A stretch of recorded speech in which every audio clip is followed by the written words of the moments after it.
So our next speaker perhaps doesn't need a lengthy introduction. Dr. Khachig Tölölyan is known to many of you. He's Emeritus Professor of English and Letters at Wesleyan University and is considered one of the pioneering scholars of diaspora studies. He's a co-founder of the field of diaspora studies and the founding editor of Diaspora, a journal of transnational studies. Throughout his career, he has examined the mobility of populations and cultures, exploring how migration and dispersion create new diasporas, and how these reshape the literature, culture, and politics of host societies.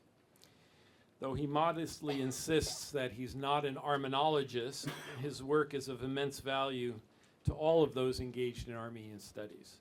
His presentation today is entitled The Armenian Diaspora Between Home and Homeland.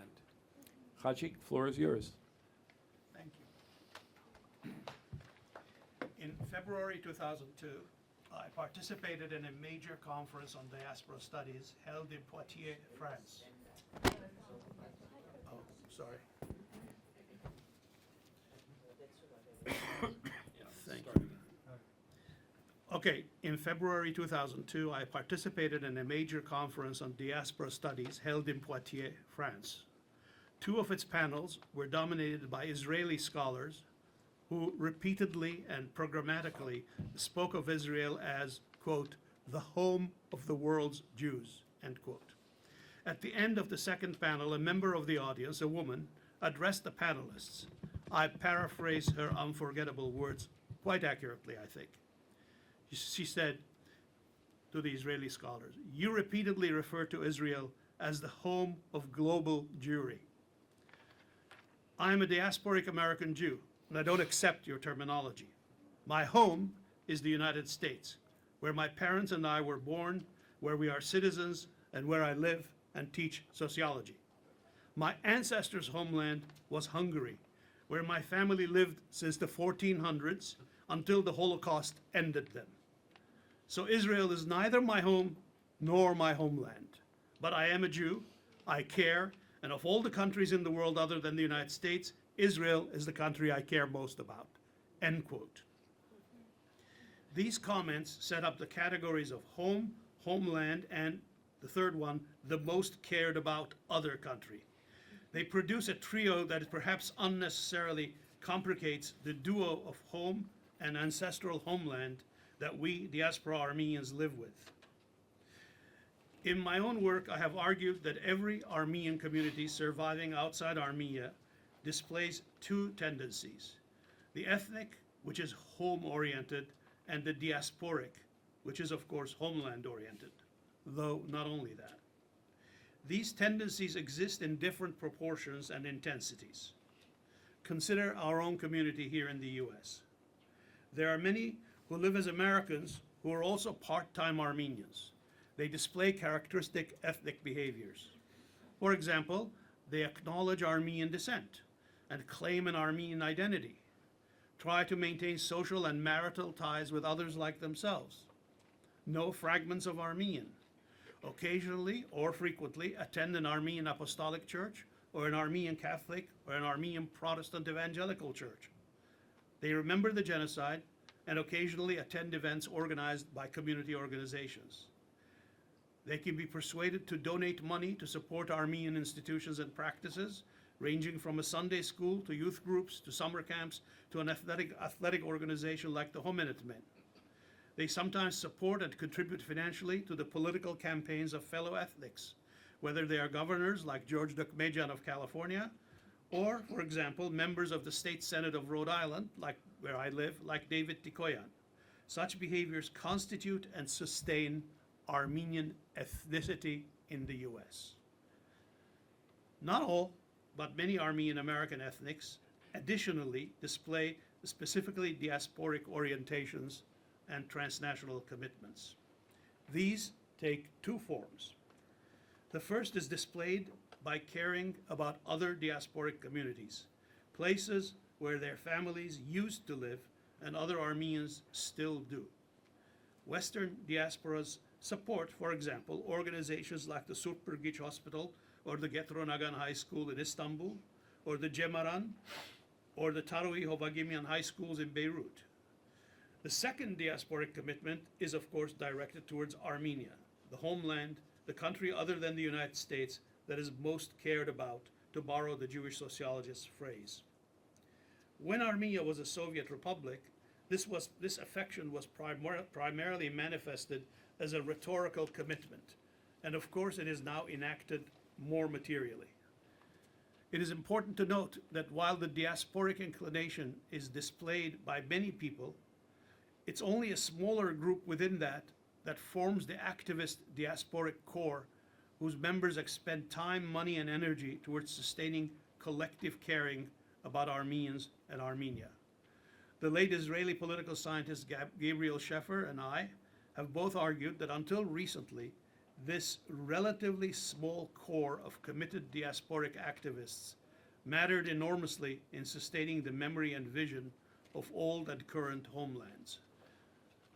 However, the end of the Soviet Union and the emergence of a digital world of easy transnational connection with the homeland has tremendously increased the number of new independent diasporic participant organizations, as well as individual contributors to the homeland's development. By individual, I mean individuals who act individually. Not everybody's an individual, but they don't all act individually.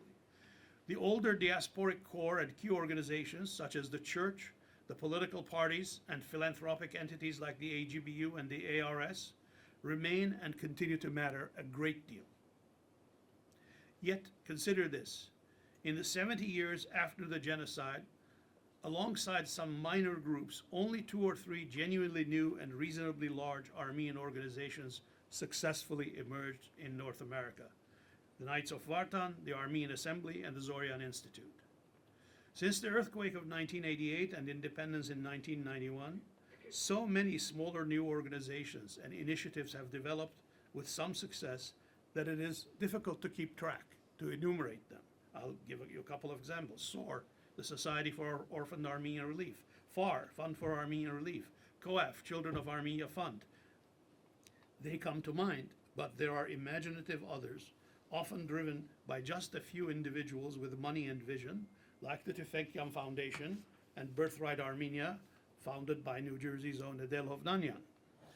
Above all, the 2 most successful institutions that have emerged, not in the diaspora, but in the Republic of Armenia, since the collapse of the Soviet Union, have been initiated and sustained by diaspora Armenians. TUMO, now the much imitated Center for Creative Technologies near the Hovhannes Tumanyan Park in Yerevan, and AUA, the American University of Armenia. These are made by the diaspora in Armenia. The extent of these contributions has not been fully acknowledged, whether by homeland authorities or by many of those in the diaspora who continue to undervalue the diaspora's role and impact while celebrating the homeland. The nearly magical attraction of an independent homeland, triumphantly endowed with a state, often celebrated by Prime Minister Pashinyan, tends to occlude the facts concerning the efficacy of diasporic contributions. The one contribution that is consistently noted is, in Armenia that is diasporic return migration. And this is true of Israel as well. Thus, those who affirm that Israel or Armenia are the natural homes and destinations of their diasporas point to the fact that a certain number of Jews migrate back to and settle in Israel every year, or that nearly 100,000 Armenians from the global diaspora migrated to Armenia in 1946-48, and others continue to do so today, either out of a desire to live in the homeland, or because the countries of which they were native-born citizens have been destroyed, as large parts of Syria, Lebanon, and Iraq have been. But these figures must be contextualized. In 2024, 32,000 Jews performed Aliyah, settling in Israel as new citizens. 83,000 left. For many years now, the number of Israelis emigrating from the country has exceeded those settling in it, even if we don't include the recent departure figures, which are inflated because of the war in Gaza. In general, almost twice as many Israelis have left Israel each year since the 2010s that have entered and settled. We in this audience know that since Armenia's independence, the number of Armenians leaving Armenia has far exceeded the number of Armenians choosing to settle there.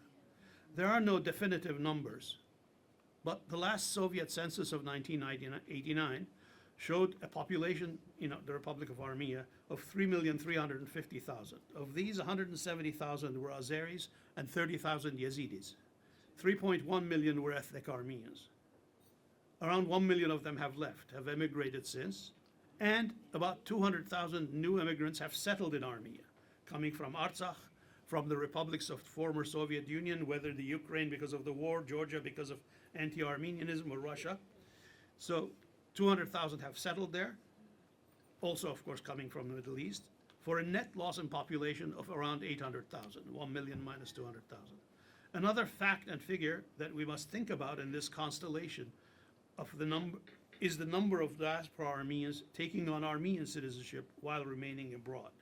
I should add that I have tried but do not have a clear sense of just how many Armenians from which countries of the diaspora have taken out citizenship in Armenia and for what reasons. Some have done so for cynical reasons because it enables them to enter the European Union more easily, and others have done it out of patriotism.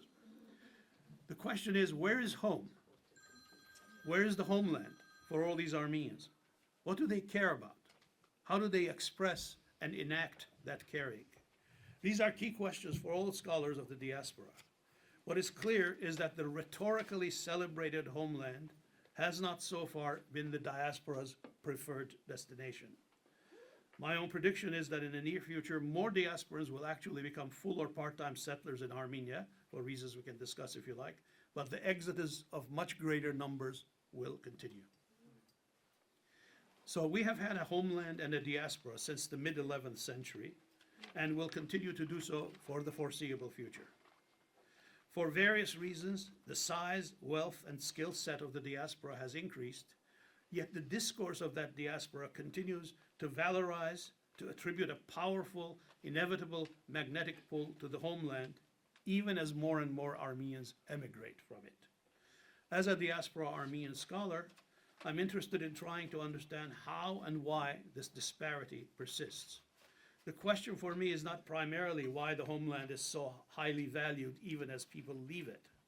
I'm more interested in why the diaspora lacks an accurate self-assessment of itself, failing to appreciate properly both its achievements and its potential failures, like the decline of Western Armenian. This is lamented by everyone, but no one except Jennifer Manoukian points out that Western Armenian speakers actually increased in number in the Middle Eastern diaspora after 1923, because so many dialect speakers and Turkish speakers, survivors from the genocide, learned standard Western Armenian for the first time. There were more people speaking Western Armenian in 1975 in Beirut than there were in all of Gilgit before 1915. People don't understand that transformation. That doesn't mean that I don't worry about the decline of Western Armenian, but it means we need to get our facts and numbers straight. The huge achievement of the Middle Eastern diaspora, helped by European and American diasporic donors, was in constructing a government of exile from 1923 to 1975. Please note I say government of exile, which is a different term from government in exile. Armenian government in exile ceased in 1923. In turn, this government of exile in the Middle East fashioned a new, stateless but robust community, or communities plural. That inadequately celebrated achievement is a good example of what I have called in my scholarly work the stateless power of diasporas. There can be no doubt that all diasporas care and should care about their homeland. With the single exception of the people called the Roma, what we call the Gypsies, the Kunchu, all diasporas have some form of explicit orientation towards their homeland. But when many leaders add that such orientation means that a diaspora cannot be inknanda badag, and Khachig used the term inknanda badaguchun, he and I disagree. But on that topic, but we agree on many others. But when many leaders add that such orientation means that a diaspora cannot be inknada badag, that it cannot be a goal for itself, they are simply denying reality. No diaspora's goal is to become fully assimilated either into the host land, say the United States, or the homeland. thus in effect ending itself. Rather, the goal is to be integrated as fully as possible without assimilating. The urge to survive as a distinct entity is quite strong. I enjoy, this is a typical nerdy scholar, I enjoy quoting a remark uttered by a lapsed Jewish diaspora philosopher named Spinoza, who said, and I'll skip his Latin, but it's written down if you want to hear it, each thing, he said, insofar as it is in itself, endeavors to persevere in its being.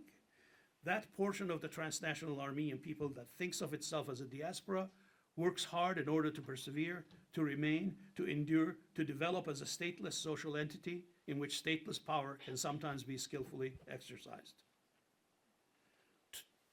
Two of the factors that sustain and bolster our diaspora are, first, its attachment to lost historic Armenia, and second, a deep caring for the republic that we have today. The former does not in any way undermine the latter commitment. Perhaps understandably, the governments of all existing homelands would prefer not to share their diaspora's affection with other entities. They also definitely do not aspire to be equal partners of their diasporas, but rather to guide, lead, or dominate them. This isn't peculiar to the Armenian government. This is true of all homelands that have diasporas. Yet at this moment, neither the culture nor the economy of the Republic of Armenia is powerful enough to dominate the diaspora fully. And I, for one, think that is good. Most of the leadership elites of the Republic have not gained the respect of either their own citizens or of diasporans. This is true whether we speak of political, cultural, or religious elites and leaders in the Republic of Armenia. In the past, it has often been the case that Armenian diasporic elites have guided, even led the homeland. That is no longer the case, but we are not yet at a reversal point where the homeland can dominate the diaspora or lead it wisely, nor should it, in my opinion.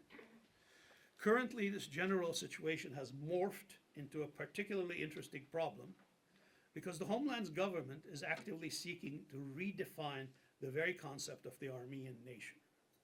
It is an old concept, first formulated by the Armenian Apostolic Church, which has had a sense of the Armenians as a nation of religious believers within the church.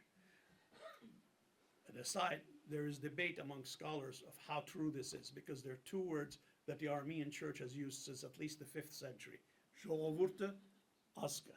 What did they mean when they said Ժողովուրդ and Aska? This is a matter of debate, but obviously there's no space here today to talk about it. Some scholars argue that at least since the early 5th century, the Armenian church had constituted its Ժողովուրդ, its people, as a nation also. Again, this historical pattern is not unique to us. As late as 1898, the American Reform Jewish movement declared, and I quote the Jewish historian Mark Mazauer, that, this is American Jews, 1898, it was unalterably opposed to political Zionism, which was trying to create a Jewish homeland. Unalterably opposed to political Zionism, on the ground that, quote, Jews are not a nation, they're a religious community, end quote. Armenians have long believed that they're not a nation, but a religious community. That has changed over time, but until, I would say, the early 19th century, that was a dominant view among ordinary Armenians. Parenthetically, the rejection by many people in the homeland and by most in the diaspora of the Prime Minister's recent and current pressure on the church at Etchmiadzin. You know about that, I assume, in some way, or we can discuss it later. But many people in the homeland reject that pressure and shows that the extent to which most Armenians still regard religion and the church as essential to their identity, however inept or corrupt the recent leadership has been recently. In other words, the failures of the leadership have not delegitimized the church's standing. I would have to add that some of the things I've said would have to be qualified because of the data gathered by the ADS, the Armenian Data Survey, commissioned by the Gulbenkian Foundation. There, you consistently found that those who responded, of them, only 30% ranked the church as a primary factor in defining their diasporic identity. So we have the question of, is the sampling proper, or are we just wrong about how important the Armenian church is? Only 30%. Since the genocide, most leaders of the diaspora, and many in the homeland as well, whether political, economic, or intellectual and scholarly leaders or clergy, have affirmed that there is now an Armenian nation, that we're not just a Zhovavurt, we are an Ask. We are not just a people, we are a nation. And that that nation has homeland and diaspora components. But the current government of Armenia finds this unitary concept of the nation problematic because it powers a nationalism that is not suitable for a defeated state like Armenia, according to Prime Minister Pashinyan, because this nationalism inevitably complicates its dealings with Azerbaijan and Turkey. They weren't saying this when they weren't defeated. They are saying it when they are defeated. And that's understandable. Conditions have changed. Therefore, the government of Prime Minister Nikol Pashinyan has been redefining both nation and diaspora in a struggle that is in part terminological and rhetorical, but also more substantive. Instead of impulsively rejecting their attempts, we need first to understand them. The Prime Minister's logic is that the Republic of Armenia he leads is the only real Armenia there is. All else is memory, fantasy, or wish projection. The Armenian Republic is an internationally recognized state, a bedutun, and he claims that such a state has been the dream and aspiration of all who identified as an Armenian for a long time. Parenthetically, I have argued elsewhere that this just isn't so. The Bantuchts, that is to say the migrant laborers of the 19th century who sang Gurung Ustigukas, some of you may know that song, they were yearning with Garod for a home village, for a hometown, for their native land, their homeland. They were not experiencing painful nostalgia for an Armenian state that did not exist. The Prime Minister is trying to appropriate all of those feelings to the state, which is a very new thing. That doesn't mean it's an unwelcome thing. It's a very welcome thing. But it was not what it did not have the role in Armenian life in the past that he projects for it. However, now that we have such a precariously positioned state, Prime Minister Pashinyan affirms, we must make it less precarious by acknowledging as legitimate the decisions and actions of its government, thereby confusing the sanctity of the state with the legitimacy of government. This is a fundamental distinction in all political science. The state, l'État as the French say, yeah, l'État c'est moi, the state is not the government. The government is the temporary caretaker of the permanent state. The United States of America is permanent. The government is the elected caretaker of it for a certain period of time. Prime Minister Pashinyan is trying to equate his government, which is legitimately elected in a democratic election. He's trying to equate that government with the Armenian state. In order to fully assume its position as a state among states in the Caucasus region, the Trans-Caucasus region, the Prime Minister argues, Armenia must safeguard its own otherwise defenseless borders by acknowledging the legitimacy of other people's borders, those of Azerbaijan and Turkey, even if those borders are the result of genocide by Turkey and ethnic cleansing of Karabakh by Azerbaijan. These events are now in the irretrievable past, he says, which cannot be as real as the exigencies of the present.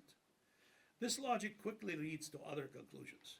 For example, the Pashinyan government has argued that history books should concentrate on the republic that exists currently, with its immediate ancestors from 1918 on, and history textbooks should concern themselves much less with a much larger historic Armenia and the nation that lived there, because those create political problems for him.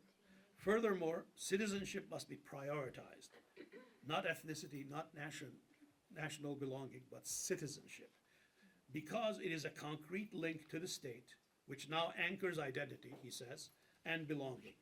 The diasporic claim of a collective identity proper to a whole globally dispersed nation is less useful and perhaps inappropriate, untenable, he says. In vocabulary that alludes to statements in the early 1990s by then President Levon Ter-Petrosyan, the Prime Minister says that he leads and is responsible to the citizens of Armenia, meaning the citizens of the Armenian state, not the members of something called the Armenian nation dwelling in both homeland and diaspora. Interpreted severely, he is arguing that he leads a state, not a nation state, a bedutun, not an ask bedutun, but nation state is the term widely spread in political science and history. But many in Armenia, even more in the diaspora, disagree with him. Part of the issue that confronts us today, and will continue to do so in the near future, is how to conduct a sane and productive debate about these claims and what they mean for the diaspora. Since the homeland is one of the pillars of diasporic identity, what shapes it also partially shapes us. But there's much more that shapes our diaspora, as it does all contemporary diasporas. In 1995, I argued that we Armenians cling to the idealized self-image of being a nation, an USK. But, I said, we have functionally become a transnation, an antrusk. It was not a popular claim. As far as I know, only one intellectual took note of it, and he denounced it wholeheartedly. At the time, I meant that the Armenians of Artsakh, the Armenians of the Republic, and the several million Armenians of the diaspora, among whom there are now 800,000 immigrants from Armenia, most of whom retain Armenian citizenship, that this mixture together is far from united or uniform in their cultural and political values and preferences. All that unites us is that we care deeply about the welfare of the Republic of Armenia. We can build on that, but we cannot build by denying the different features and interests of the diaspora, which are pursued at a myriad different local organizations and efforts. Local efforts that I suspect I value more than many of you.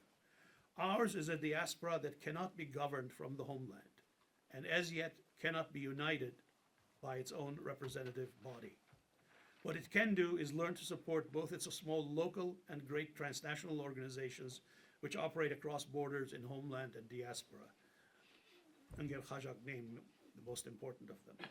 Finally, we in diaspora must respect ourselves and expand and explore the stateless power we are capable of exercising as a kind of action analogous to the soft power that states can possess. I don't know if most of you are familiar with the term soft power, inaugurated about 25 years ago by the political scientist Joseph Nye, but it's now commonplace. So I'm saying that the diaspora too can have its own soft power. It has to be called stateless power. Loving the homeland, we must also learn to love ourselves in and as a diaspora. I do not end with an invitation to self-congratulation, but to self-confidence in the collective work we have done and the work to come. Work I wish we could do as a single, united entity, but we're not yet ready for that. So I hope our various organizations and our ever more inventive, independent actors can do it together. If not united, then at least together. Thank you.